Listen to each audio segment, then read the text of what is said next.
காலை எழுந்தவுடன் தவளை. மூன்றாவது பாடம். மூன்றாவது விதி. எல்லாவற்றிற்கும் 80-20 கொள்கையை பயன்படுத்துங்கள். போதிய நேரம் எப்போதுமே நமக்கு கிடைக்கத்தான் செய்கிறது. நம்மிடம் இருக்கும் நேரத்தை நாம் சரியாக பயன்படுத்த வேண்டும். அவ்வளவுதான். வான் காத்தே. நேர நிர்வாகம் மற்றும் வாழ்க்கை நிர்வாகம் தொடர்பான அனைத்து கொள்கையிலும் மிக உதவிகரமானது 80-20 விதி. இது பரெட்டோ கொள்கை என்றும் அழைக்கப்படுகிறது. 1995 வில்லிஃப்ரெடோ பரெட்டோ என்ற இத்தாலிய பொருளாதார வல்லுநர் இவ்விதியை பற்றி முதலில் எழுதியதுதான் அது அவருடைய பெயரில் அழைக்கப்படுகிறது. தன்னுடைய சமுதாயத்தைச் சேர்ந்தோர், முக்கியமான ஒரு சிலர் என்று முக்கியமற்ற பலர் என்றும் 2 பிரிவுகளாக பணத்தையும் செல்வாக்கையும் பொறுத்தவரை அவர்களின் மேல்மட்ட 20% மக்கள் முக்கியமான ஒரு சில பிரிவில் இருந்ததாகவும், கீழ்மட்ட 80% மக்கள் முக்கியமற்ற பல பிரிவில் இருந்ததாகவும் பரெட்டோ குறிப்பிட்டார். பொருளாதார நடவடிக்கைகள் அனைத்துமே இந்த 80-20 கொள்கைக்கு உட்பட்டு இருந்ததை பின்னர் அவர் கண்டுபிடித்தார். எடுத்துக்காட்டாக, உங்களுடைய 20% நடவடிக்கைகள் உங்களுடைய 80% விளைவுகளை தீர்மானிக்கின்றன என்றும், உங்களுடைய 20% வாடிக்கையாளர்கள் உங்களுடைய 80% விற்பனைகளுக்கு காரணமாக இருக்கின்றனர் என்றும், உங்களுடைய 20% விற்பனை பொருட்களும் வேலைகளும் உங்களுடைய 80% லாபத்தை தீர்மானிக்கின்றன என்றும், உங்களுடைய 20% வேலைகள் நீங்கள் செய்பவற்றில் 80% மதிப்பை தீர்மானிக்கின்றன என்றும் அக்கொள்கை கூறுகிறது. இப்படி இன்னும் சொல்லிக்கொண்டே போகலாம். இதற்கு என்ன பொருள்? நீங்கள் செய்ய வேண்டிய வேலைகளை உள்ளடக்கிய ஒரு பட்டியலில் 10 வேலைகள் இடம்பெற்றிருந்தால், அவற்றில் 2 வேலைகள் மற்ற 8 வேலைகளின் ஒட்டுமொத்த மதிப்பை விட மிக அதிகமான மதிப்பை கொண்டவையாக இருக்கும். எது முக்கியம், எண்ணிக்கையா அல்லது முக்கியத்துவமா? ஒரு சுவாரஸ்யமான கண்டுபிடிப்பு இது.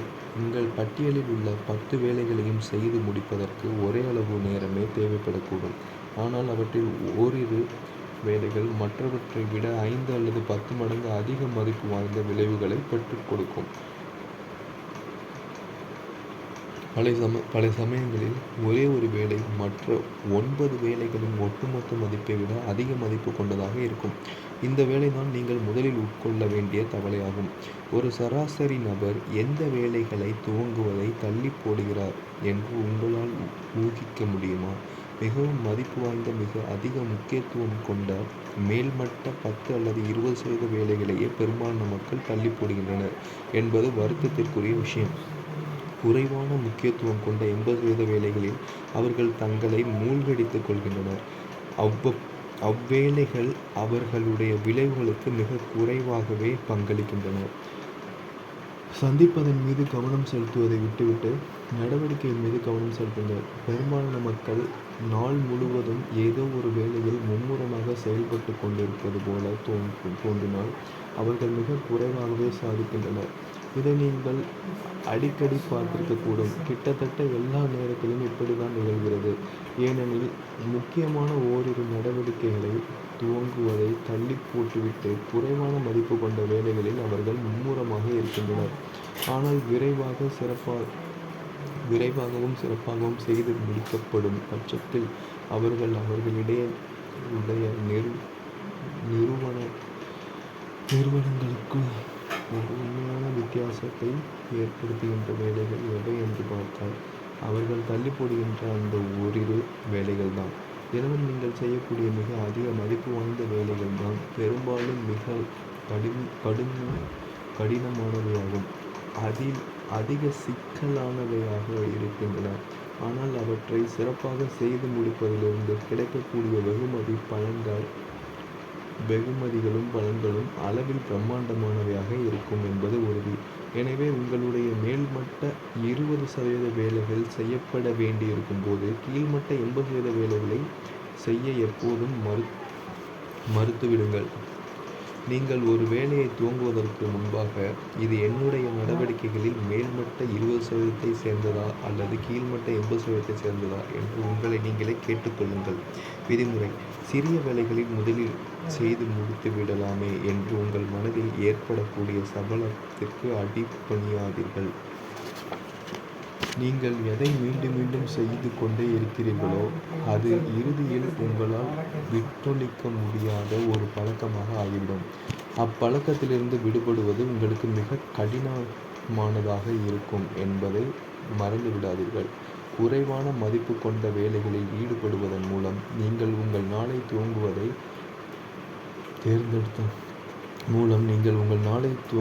தேர்ந்தெடுத்தால் விரைவில் அது ஒரு பழக்கமாக ஆகிவிடும். அதன் பிறகு தினமும் நீங்கள் அத்தகைய வேலையை முதலில் செய்ய முற்படுவீர்கள். இந்த வகையான பழக்கத்தை உங்களிடம் உருவாக்கிக் கொள்ளவோ அல்லது தக்க வைத்துக் கொள்ளவோ நிச்சயமாக நீங்கள் விரும்ப மாட்டீர்கள். குறைவான மதிப்பு கொண்ட வேலைகள் முயல்களை போன்றவை. அவை தொடர்ந்து பெருகிக் கொண்டே இருக்கும், ஆனால் அவை அனைத்தையும் ஒருபோதும் செய்து முடிக்க முடியாது. குறைவான மதிப்பு கொண்ட வேலைகள் முயல்களைப் போன்றவை. அவை தொடர்ந்து பெருகிக் கொண்டே இருக்கும், உங்களால் அவை அனைத்தையும் ஒருபோதும் செய்து முடிக்க முடியாது. உங்களை நீங்களே ஊக்குவித்துக் கொள்ளுங்கள். ஒரு முக்கியமான வேலையை துவங்குவதையும் அதை செய்து முடிப்பதையும் பற்றி சிந்திப்பது கூட உங்களை ஊக்குவித்துவிடும். காலம் தாழ்த்துவதிலிருந்து நீங்கள் மீள உங்களுக்கு உதவக்கூடியதாக இருக்கின்றது. உண்மை என்னவென்றால், ஒரு முக்கியமான வேலையை செய்து முடிக்க எவ்வளவு நேரம் தேவைப்படுகிறதோ ஒரு முக்கியமான வேலையை செய்து முடிக்கவும் அதே அளவு நேரம்தான் தேவைப்படுகிறது. இதில் ஒரே ஒரு வித்தியாசம் இருக்கிறது. மதிப்பு முக்கியத்துவமும் வாய்ந்த ஒன்றை நிறைவேற்றுவதிலிருந்து அளப்பெரிய பெருமிதத்தையும் மனநிறைவையும் நீங்கள் பெறுகிறீர்கள். ஆனால் அதே அளவு நேரத்தையும் ஆற்றலையும் பயன்படுத்தி மிக குறைவான மதிப்பு கொண்ட ஒரு வேலையை நீங்கள் செய்து முடிக்கும் போது அதிலிருந்து உங்களுக்கு எந்த மன நிறைவும் கிடைப்பதில்லை. நேர நிர்வாகம்தான் உண்மையில் வாழ்க்கை நிர்வாகமாகும். அதுதான் தனிப்பட்ட நிர்வாகமும் கூட. நிகழ்வுகள் எந்த வரிசையில் நிகழ வேண்டும் என்பதை உங்களுடைய கட்டுப்பாட்டுக்குள் கொண்டு வருவதை பற்றியது அது.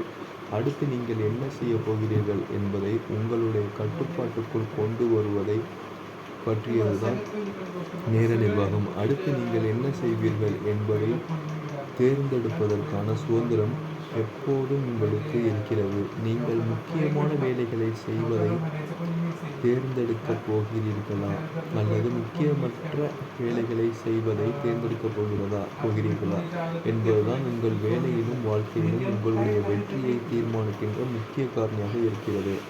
அளப்பெரிய செயல்திறன் கொண்ட ஆக்கப்பூர்வமான மக்கள் தங்கள் முன்னே இருக்கிற மிக முக்கியமான வேலையை துவங்குவதற்கான ஒழுங்கை தங்களிடம் உருவாக்கிக் கொள்கின்றனர். அந்த தவணை எதுவாக இருந்தாலும் அவர்கள் அதை வலுக்கட்டாயமாக உட்கொள்கின்றனர். அதன் விளைவாக ஒரு சராசரி நபரை விட மிக அதிக அளவில் அவர்கள் சாதிக்கின்றனர். அதனால் மிக அதிக மகிழ்ச்சியை அவர்கள் அடைகின்றனர். நீங்கள் இவ்விதத்தில் தான் செயல்பட வேண்டும்.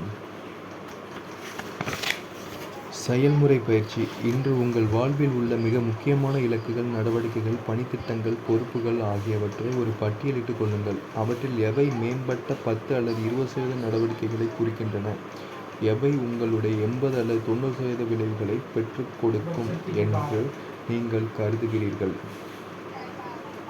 உங்களுடைய தனிப்பட்ட வாழ்விலும் தொழில் வாழ்க்கையிலும் ஒரு உண்மையான வித்தியாசத்தை ஏற்படுத்தக்கூடிய அந்த வெகு சில பகுதிகளை மேம்படுத்துவது நீங்கள் உங்கள் நேரத்தை அதிக அளவில் செலவிடப் போவதாகவும், குறைவான மதிப்பு கொண்ட நடவடிக்கைகளில் நீங்கள் மிக குறைவான நேரத்தையே செலவிடப் போவதாகவும் இன்றே உறுதி பூணுங்கள்.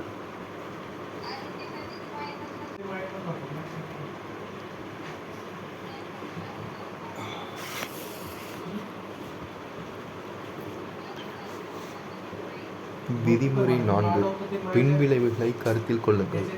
ஒருவன் ஒரு மாபெரும் மனிதனாக உருவாவது, ஒரு சிறந்த வெற்றியாளனாக உருவாவதும், ஒரு குறிப்பிட்ட விஷயத்தின் மீது அவன் தன் சக்திகள் அனைத்தையும் எவ்வளவு தூரம் ஒன்று குவித்துள்ளான் என்பதன் விகிதத்தில் இருக்கிறது. Harrison ஸ்வைட் modern. ஒன்றை செய்வதாலோ அல்லது செய்யாமல் போவதாலோ ஏற்படக்கூடிய பின்விளைவுகளை துல்லியமாக கணிக்கக்கூடிய திறன்தான் ஓர் உயர்ந்த சிந்தனையாளரின் அடையாள சின்னமாகும். ஒரு வேலை அல்லது நடவடிக்கையின் காரணமாக ஏற்படக்கூடிய பின்விளைவுகள் தான் அந்த வேலையோ அல்லது நடவடிக்கையோ உங்கள் நிறுவனத்திற்கும் உண்மையிலேயே எவ்வளவு முக்கியம் என்பதை தீர்மானிக்கின்ற காரணியாக இருக்கின்றன. ஒரு வேலை எவ்வளவு தூரம் முக்கியமானது என்பதை இவ்விதத்தில் மதிப்பிடுவதுதான் உங்களுடைய அடுத்த தவளை எது என்பதை நீங்கள் தீர்மானிப்பதற்கான வழியாகும். ஹார்வர்ட் பல்கலைக்கழகத்தைச் சேர்ந்த டாக்டர் எட்வர்ட் பான்ஃபீல்ட் கிட்டத்தட்ட 50 ஆண்டுகளாக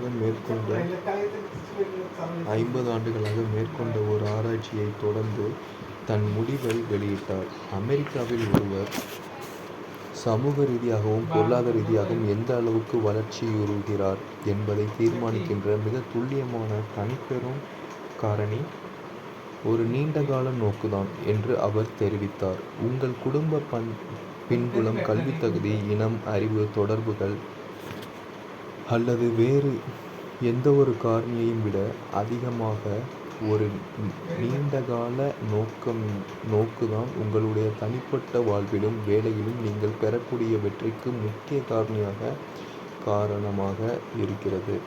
நேரம் குறித்து உங்களுடைய மனப்போக்கு உங்கள் நடத்தையின் மீது, உங்கள் தேர்ந்தெடுப்புகள் மீதும் மிகப்பெரிய அளவில் ஒரு தாக்கத்தை ஏற்படுத்துகிறது. தங்களுடைய தனிப்பட்ட வாழ்க்கையும் தொழில் வாழ்க்கையும் பற்றி ஒரு நீண்டகால கண்ணோட்டத்தை கொடுக்கிறது. மக்கள் தங்கள் எதிர்காலத்தை பற்றி அவ்வளவாக சிந்திக்காதவர்களோடு ஒப்பிடுகையில் தங்கள் நேரம் குறித்து, நடவடிக்கைகள் குறித்தும் அதிக சிறப்பான தீர்மானங்களை மேற்கொள்கின்றனர். விதிமுறை: நீண்டகால சிந்தனை குறுகிய காலம் தீர்மானம் மேற்கொள்ளுதலை மேம்படுத்துகிறது. வெற்றிகரமான மக்கள் எதிர்கால நோக்கு கொண்டவர்களாக இருக்கின்றனர். அடுத்த 5, 10 அல்லது 20 ஆண்டுகளை பற்றி அவர்கள் சிந்திக்கின்றனர். இன்று தாங்கள் செய்கின்ற அனைத்தும் தாங்கள் உருவாக்க விரும்புகின்ற எதிர்காலத்துடன் இசைவாக இருப்பதை உறுதி செய்யும் விதமாக அவர்கள் தங்களுடைய நிகழ்கால தேர்ந்தெடுப்புகளையும் நடத்தையையும் ஆய்வு செய்கின்றனர். நேரத்தை பற்றி மிக சிறந்த தீர்மானங்கள் மேற்கொள்ளுங்கள். உங்கள் வேலையில் நீண்டகால நோக்கில் எது உங்களுக்கு உண்மையிலேயே முக்கியம் என்பது பற்றி ஒரு தெளிவான யோசனை கொண்டிருப்பது குறுகிய காலத்தில் உங்களுடைய முன்னுரிமையை பற்றி சிறப்பான தீர்மானம் மேற்கொள்வதை உங்களுக்கு சுலபமாக்கிறது. வரையறைப்படி முக்கியமான எதுவொன்றும் நீண்டகால பின்விளைவுக்கான சாத்தியங்களை கொண்டுள்ளது. முக்கியமற்ற ஒன்று நீண்டகால நோக்கில் வெகு சில பின்விளைவுகளை மட்டுமே கொண்டுள்ளது அல்லது எந்த பின்விளைவுகளும் இல்லாததாக இருக்கிறது. எந்த ஒரு வேலையை துவங்குவதற்கு முன்பாகவும் இந்த வேலையை செய்வதால் அல்லது செய்யாமல் இருப்பதால் எத்தகைய பின்விளைவுகள் ஏற்படக்கூடும் என்ற கேள்வியை நீங்கள் உங்களை கேட்டுக்கொள்ள வேண்டும். விதிமுறை: எதிர்கால நோக்கம் நிகழ்கால நடவடிக்கைகள் மீது தாக்கம் ஏற்படுத்துகிறது, பல சமயங்களில் அவற்றை தீர்மானிக்கிறது. உங்களுடைய எதிர்கால நோக்கங்களை பற்றி நீங்கள் எவ்வளவு அதிக தெளிவு கொண்டிருக்கிறீர்களோ அந்த தெளிவு இக்கணத்தில் நீங்கள் செய்து கொண்டிருக்கின்ற விஷயங்கள் மீது அவ்வளவு அதிக தாக்கத்தை ஏற்படுத்துகிறது. ஒரு தெளிவான நீண்டகால நோக்கம் இருக்கும்போது எதிர்காலத்தில் நீங்கள் எந்த நிலையை அடைய விரும்புகிறீர்களோ அதை இசைவாக உங்களுடைய தற்போதைய நடவடிக்கைகள் அமைந்திருப்பதை உறுதி செய்யும்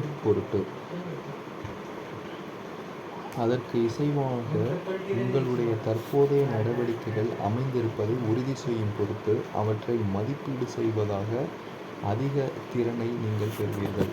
எதிர்காலத்தை பற்றி சிந்தித்தல்: எதிர்காலத்தில் மிகப்பெரிய வெகுமதிகளை பெறுவதற்காக தற்போது வெகுமதிகளை தாமதப்படுத்துவதற்கு, குறுகிய காலத்தில் தியாகங்களை செய்வதற்கும் தயாராக இருக்கிற மக்களே வெற்றியாளர்களாக உருவாகின்றனர். மறுபுறம் வெற்றி பெறாதவர்கள் தங்களுடைய எதிர்காலம் பற்றி சிந்திப்பதன் மீது கவனம் செலுத்தாமல் குறுகிய கால இன்பம் மற்றும் உடனடி வெகுமதிகளை பற்றியே அதிகமாக சிந்திக்கின்றனர். ஓர் ஊக்குவிப்பு பேச்சாளர் பேச்சாளரான டெனிஸ் பெய்ட்லி இவ்வாறு கூறியுள்ளார். தோல்வியாளர்கள் தங்களுடைய மன இறுக்கத்தை தளர்த்த உதவுகின்ற நடவடிக்கைகளில் ஈடுபடுவதன் மூலம் தங்களுடைய பயங்களிலிருந்து கடின உழைப்பிலிருந்தும் தப்பிக்க முயற்சிக்கின்றார்.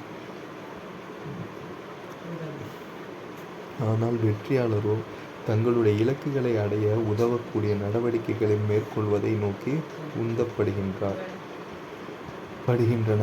எடுத்துக்காட்டாக, சீக்கிரமாக வேலைக்கு வருவது, உங்கள் துறை சார்ந்த விஷயங்கள் பற்றி முறையாக படித்து தெரிந்து கொள்வது, உங்களுடைய திறமைகளை மேம்படுத்துவதற்கான பயிற்சி வகுப்புகளில் கலந்து கொண்டு பயில்வது, உங்கள் வேலையில் மிக உயர்ந்த மதிப்பு கொண்ட நடவடிக்கைகள் மீது கவனம் செலுத்துவது ஆகிய அனைத்துமாக சேர்ந்து உங்கள் எதிர்காலத்தின் மீது ஒரு பிரம்மாண்டமான நேர்மறை தாக்கத்தை ஏற்படுத்தும்.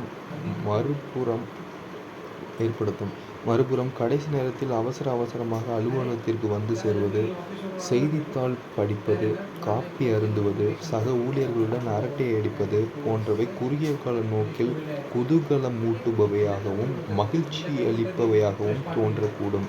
ஆனால் காலப்போக்கில் பதவி உயர்வு கிடைக்காமல் திறமைக்கு குறைவாக செயல்படுதல், விரக்தி ஆகியவற்றையும் அவை வழிவகுக்கும்.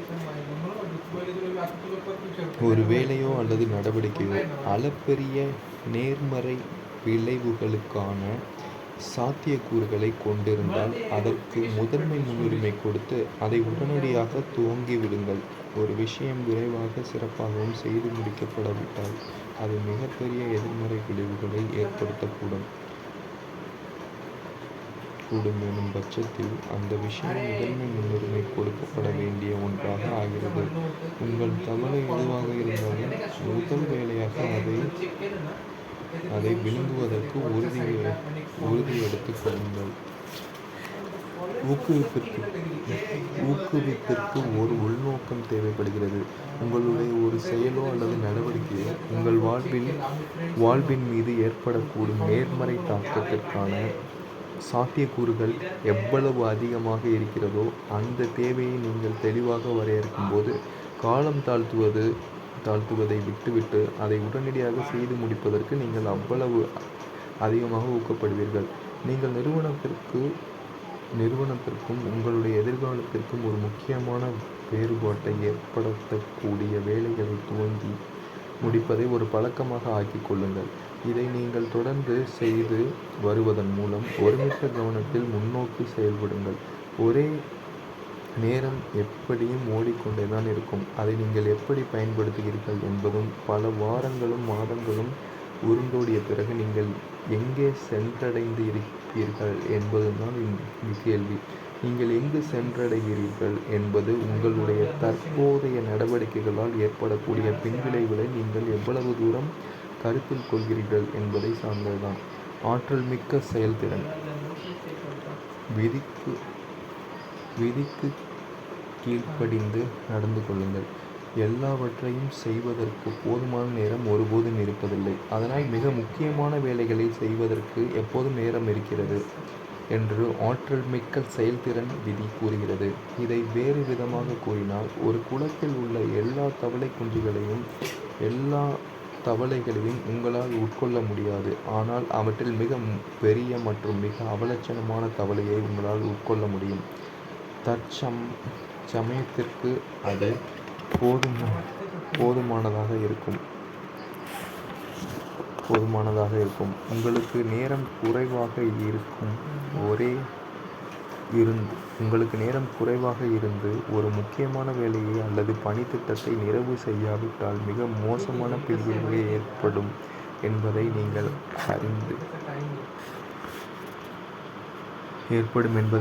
அறிந்திருக்கும் போது அதை செய்து முடிப்பதற்கான நேரத்தை நீங்கள் எப்போதும் கண்டுபிடித்து விடுவீர்கள். பல சமயங்களில் கடைசி நேரத்தில் அதற்கான நேரத்தை நீங்கள் எங்கிருந்தோ கொண்டு வந்து விடுவீர்கள். குறிப்பிட்ட காலத்திற்குள் அந்த வேலையை செய்து முடிக்காவிட்டால் ஏற்படக்கூடிய இனிமையற்ற சூழலை எதிர்கொள்வதற்கு பதிலாக நீங்கள் மிக சீக்கிரமாகவே வேலையை வேலைக்கு வந்து விடுவீர்கள். மாலையில் வேலை நேரம் முடிந்த பிறகு நீண்ட நேரம் அலுவலகத்தில் இருப்பீர்கள். எப்படியாவது அந்த வேலையை